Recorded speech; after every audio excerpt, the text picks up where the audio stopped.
Shalom, shalom, peuple de Dieu. Nous sommes sur notre émission Pain de vie.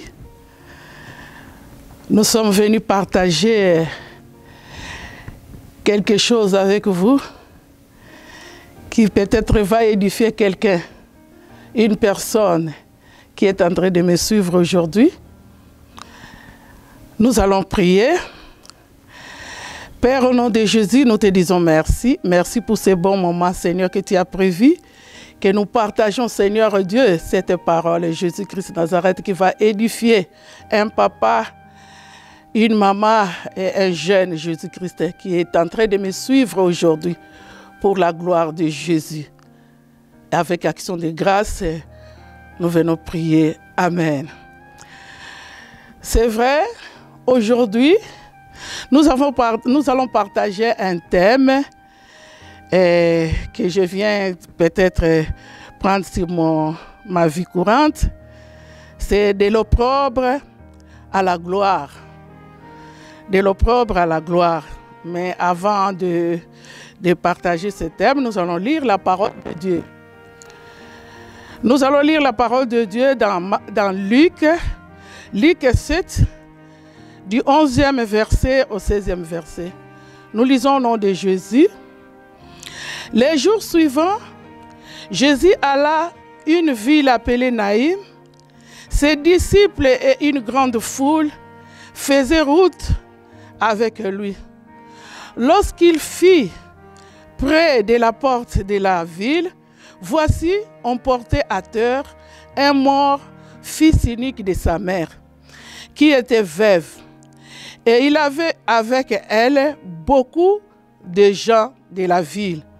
Le Seigneur, l'ayant vue, fit ému de compassion pour elle et lui dit, « Ne pleure pas. » Il s'approcha et toucha le cercueil. Ceux qui les portaient s'arrêtèrent et il dit, « Jeune homme, je te le dis, lève-toi. » Et le mort s'assit et s'est mis à parler. Jésus les rendit à sa mère. Tous furent saisis de crainte et ils glorifièrent Dieu, disant, un grand prophète apparut parmi nous et Dieu a visité son peuple. Parole du Seigneur. Cette parole, ça m'a beaucoup édifié dans mon parcours avec Jésus-Christ.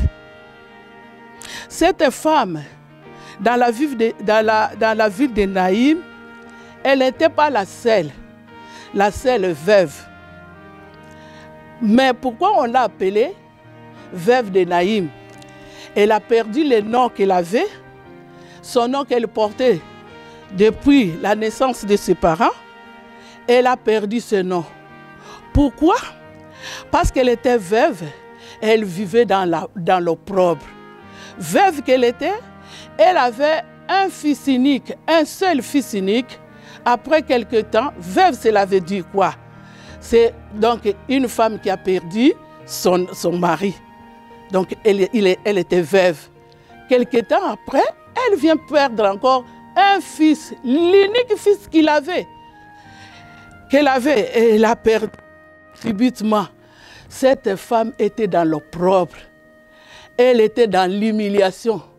Parce qu'on commençait à se moquer d'elle. Les gens venaient, c'est vrai, les gens venaient de par-ci, par-là pour venir consoler la femme. Mais jusque-là, cette consolation n'a rien apporté à cette femme-là. Parce qu'elle savait que quand elle avait perdu son mari, finalité, c'était aller enterrer son mari. Donc, pour elle, elle savait déjà que comme elle a perdu son fils, donc la finalité, c'est que son fils sera encore enterré et elle va perdre tout.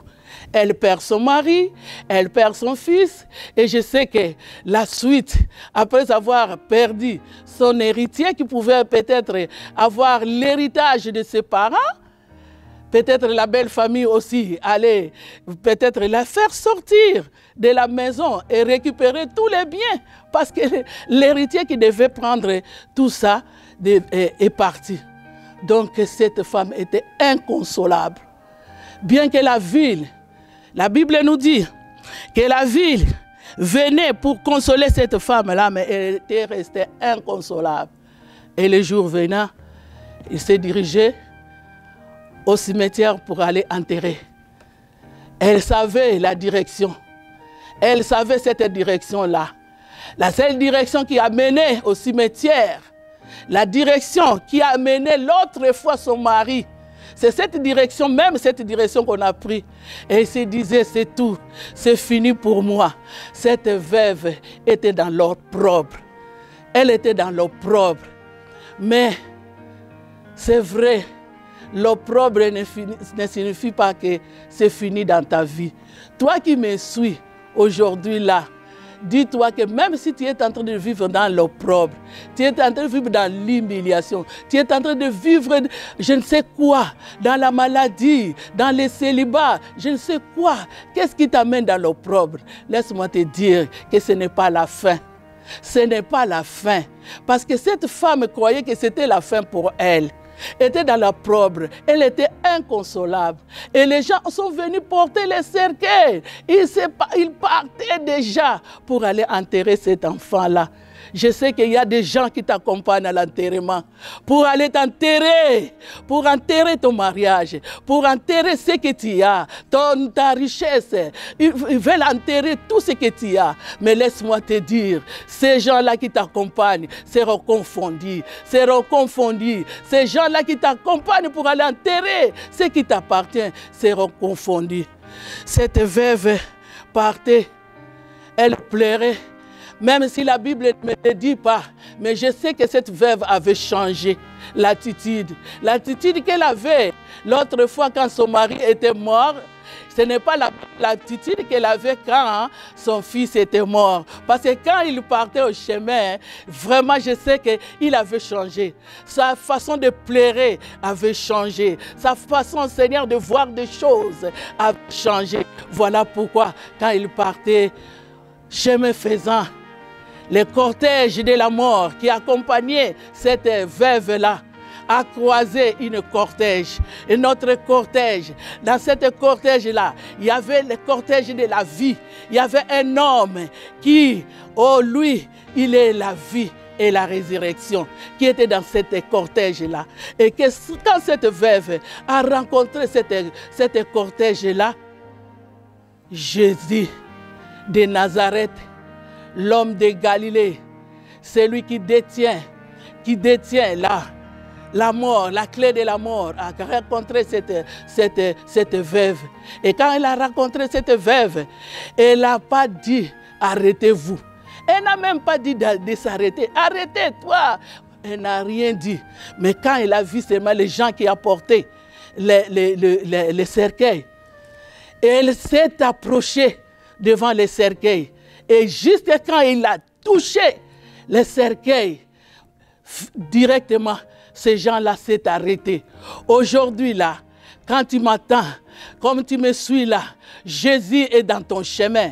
Jésus est dans ton chemin. Il va faire arrêter tous les gens qui t'emportent, tous les gens qui t'accompagnent dans les malheurs, tous les gens qui t'accompagnent dans l'opprobre. Il va faire les arrêter. Il va les arrêter avec sa main puissante de Jésus-Christ. Jésus-Christ a touché seulement les cercueils et ces gens-là se sont arrêtés. Et quand ils se sont arrêtés, Jésus a dit, jeune homme, lève-toi. Jeune homme, lève. Et là, quand le jeune homme a entendu les cris, la parole des fils uniques et fils uniques se sont rencontrés. Le fils unique ne meurt jamais. Le fils unique ne meurt jamais. Même si le fils unique ne meurt, mais troisième jour, il est ressuscité. Voilà pourquoi la résurrection de Jésus a touché ce fils unique. Ce fils unique était ressuscité. Laisse-moi te dire, mon frère, ma sœur, tout ce que tu as perdu sera ressuscité aujourd'hui. Tout ce que tu as perdu ton mariage. Je te dis que ça sera ressuscité. Tu as perdu quoi aujourd'hui? Tu n'as plus d'espoir. Tu n'as plus d'espoir. Moi, cette femme que tu vois devant toi, j'ai perdu l'espoir.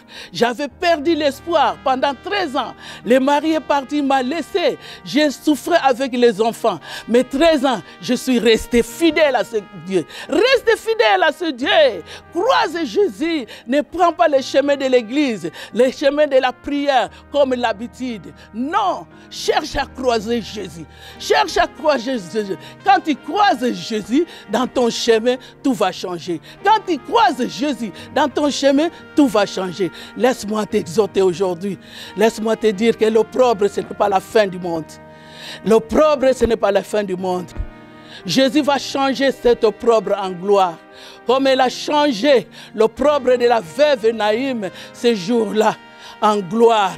Les gens qui l'apportaient à l'enterrement, quand ils sont rentrés, ils se disaient, mais c'est quoi? Ils voulaient s'emparer de la maison. Ils ont vu la chanson de la mort a changé à la chanson de gloire. A changé, la chanson de la mort était changée à la chanson de gloire. Jésus ressuscité. Laisse que cette parole puisse toucher vraiment une personne. Et je sais qu'aujourd'hui, là, il y aura la délivrance dans ta vie. Si ce Dieu m'a amené jusqu'au Canada, moi qui étais une femme d'opprobre, Dieu aussi va t'amener dans ta gloire. Dieu va te toucher dans ta gloire aujourd'hui. Laisse-moi prier pour toi. Seigneur, je prie pour cette maman, je prie pour ce papa qui me suit, je prie pour ces jeunes. Change cet opprobre. Comme tu as changé, tu as essuyé mes larmes. Essuie aussi les larmes de cette maman qui me suit pour la gloire de Jésus. Au nom de Jésus, je suis prié avec action de grâce. Et nous disons Amen. Que Dieu soit béni.